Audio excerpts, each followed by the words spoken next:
Los materiales son una botella de plástico y agua caliente.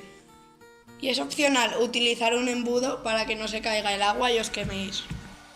El procedimiento es: primero calentamos el agua, luego ponemos el embudo en la botella y echamos el agua caliente rápidamente.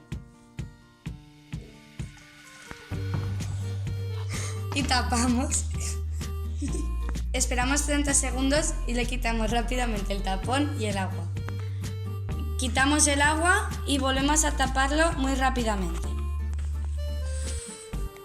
Y poco a poco vamos viendo cómo la botella se está exprimiendo.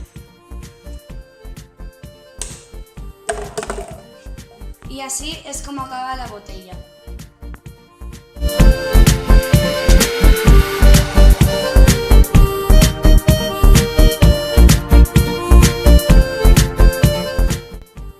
Un vaso pequeño con agua y un trozo de papel.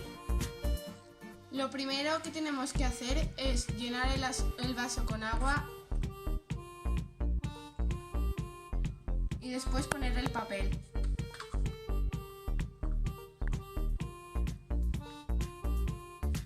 Se le da la vuelta y apretamos con la mano.